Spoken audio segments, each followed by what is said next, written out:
8월 29일은 우리나라 경제사 또는 사법사에 상당히 중요한 판결이 이루어진 날입니다.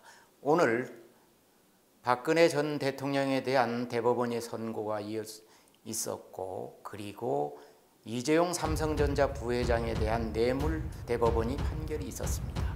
여기서 중요한 것은 무엇이냐 하면 이재용 부회장에 대한 2심 무죄 판결이 다시 고법으로 돌려보냈다는 것입니다. 그래서 앞으로 우리나라에 오는 경제에 미치는 파장과 또 세계적인 삼성전자가 어떻게 될 것인가, 또 이재용 부회장은 앞으로 어떤 스탠스를 취할 것인가에 대해서 말씀드리고자 합니다. 이번 대법원 판결의 최대 쟁점은 무엇이었을까요? 문제는 1심과 이재용 부회장에 대해서 1심과 2심이 판결이 달랐다는 것이었습니다. 1심에서는 영재스포츠센터에 지원한 16억 원과 정유라한테 사줬던 말을 뇌물로 인정하느냐, 이런 부분에서 1심에서는 인정했고 2심에서는 무죄를 받습니다. 그래서 1심에서 징역 5년을 선고받아서 구속됐다가 2심에서 집행유예를 선고받고 이재용 부회장이 풀려났었습니다. 그런데 오늘 대법원에서는 이 2심 판결이 잘못되어졌다 그래서 다시 고법으로, 서울고법에서 이 부분에 대해서 영재스포츠센터에 지원했던 돈을 무죄로 본 부분과 또 정유라한테 말을 사줬던 그 말 부분에서 36억 원에 대해서는 무죄를 선고했던 2심 판결을 다시 판결하라, 유죄로 보라, 이런 차원에서 돌려보냈기 때문에 앞으로 이 부분에서 또 어떻게 될 것인가, 이 부분을 모든 재계나 삼성전자 아니면 세계적인 IT 업계에서 숨죽이면서 지켜봤던 부분입니다. 그런데 우리나라 대법원에서는 이 부분을 2심 선고를 뒤집고 다시 고법에 돌려보내므로써 고법에서는 이 부분에 대해서 다시 심리를 하고 재판을 해야 됩니다. 감당하기 힘든 판결이 내려진 것 같은데요. 앞으로 이재용 부회장은 어떻게 될까요? 2심에서 뇌물 액수를 36억만 인정을 받아서 집행유예로 나와서 지금까지 경영 활동을 하고 있었습니다. 그러나 이번에 16억 부분과 말 부분을 다시 유죄로 인정했기 때문에 이 부분에 대해서 과연 얼마를 나올 것이냐, 얘는 1심과 마찬가지로 89억 이상이 나온다면, 80억 이상이 뇌물죄가 성립이 되면 5년 이상 또는 무기징역까지 선고할 수 있습니다. 그렇기 때문에 이재용 부회장은 2심 부분에 대해서 다시 선고가 내려질 때는 아마 집행유예는 물 건너갔고 다시 인신구속되는 사태가 벌어질 수 있습니다. 그래서 이 부분에 대해서 삼성 쪽에서 상당히 우려하는 부분이었고, 또 재계에서도 이 부분에 대해서, 또 심지어는 세계적인 가전업계나 IT 업계에서도 과연 이재용 부회장이 다시 인신구속이 될 것인가에 대해서 관심을 가졌었습니다. 그래서 아마 이 부분에 대해서 또 이재용 부회장이 인신구속이 되느냐 안 되느냐는 어떤 그 상황에 따르겠지만 재판을 다시 하면서 예전 1심 때와 마찬가지로 상당히 피곤한 법리 논쟁이 벌어지리라고 봅니다. 앞으로 경영 부분에 있어서 어떻게 진행이 될까요? 이번 대법원 판결이 나오자마자 삼성전자에서 바로 입장문을 발표했습니다.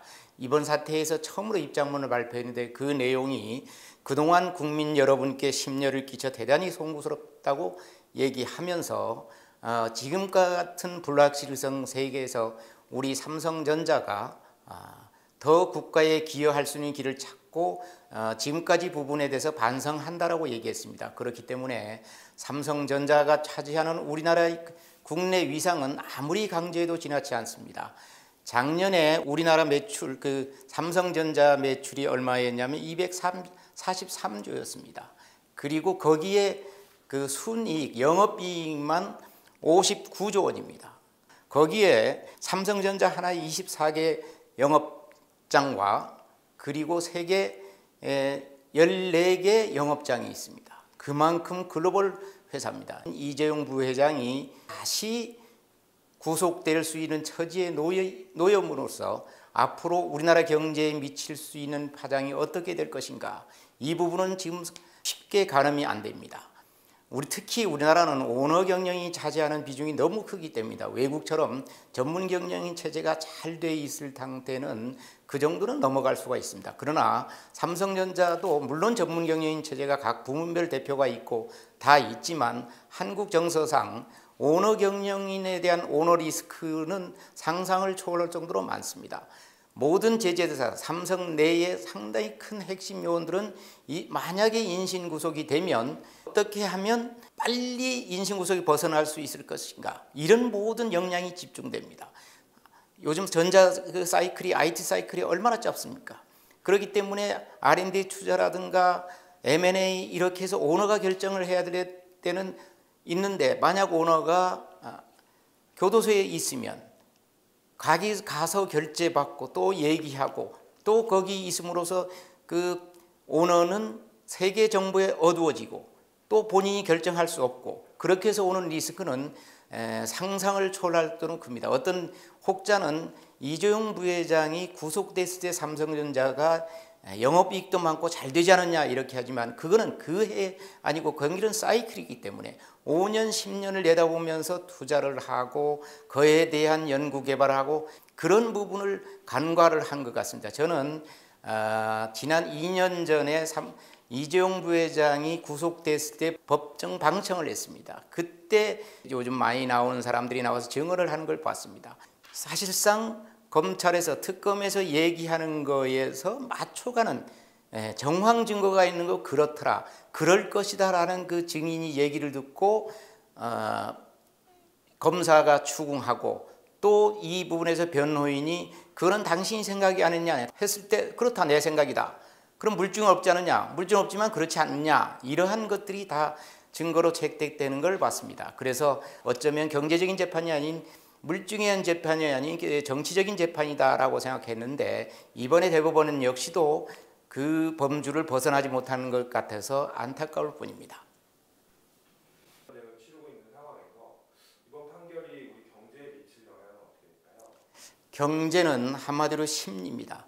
그래서 뭔가 그 신바람이 나서 잘 될 것이다, 잘 될 것이다, 조금만 참자 하면서 투자를 하고 당장은 허리띠를 졸라매면서라도 달려갈 준비를 할 때 경제는 살아나는 것입니다. 그러나 이렇게 함으로써 이번에 판결을 내림으로써 다시 위축되는, 심리적으로 위축되면 여기 오는 파급 효과는 상상을 초월할 수 있습니다. 그래서 지금 현 정권의 경제정책을 이끄는 사람들도 경제는 심리이기 때문에 너무 호들갑을 떨거나 과장해서 위기를 조장하지 말라라고 하고 있습니다. 그런데 지금 분위기는 어떠냐?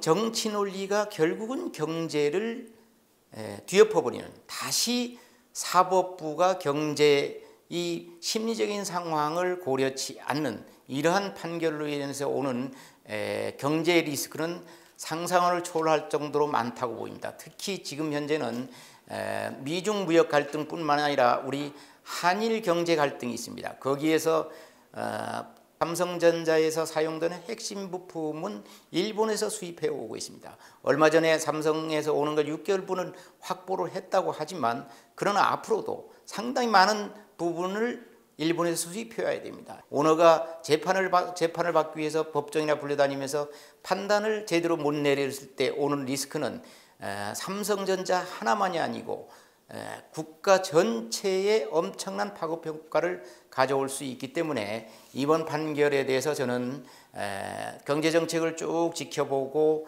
업계를 취재를 오래 한 사람으로서 상당히 불만스럽다라고 얘기할 수 있습니다. 설마 하던 부분이 결국은 우려로 나타났습니다. 오늘 대법원 판결을 보고 많은 사람들이 아쉽고 또 내지는 이래선 되겠나, 우리 경제 큰일 났구나, 이렇게 얘기하고 있습니다. 이재용 부회장, 단 자연인 이재용 부회장에 대한 아쉬움이 아니라 삼성전자가 차지하고 있는 한국의 비중 때문입니다. 오너가 없었을 때 한국 사람들이, 특히 한국 기업이 어떻게 될 것인가라는 것은 너무나 자명한 진리입니다. 오너 리스크를 어떻게 줄일 수 있느냐, 이게 우리 한국 기업들이 안고 있는 현실입니다. 그러나 다시 한번 삼성전자는 오너리스크라는 큰 위험 부담을 안게 됐습니다. 물론 삼성전자가 전문 경영인들이 잘 돼 있기 때문에 잘 극복하리라고 생각은 되지만 그래도 그에 따른 심리적 효과는 크지 않을 수 없습니다. 오늘 판결을 보면서 찹찹한 마음에서 되돌아봤습니다.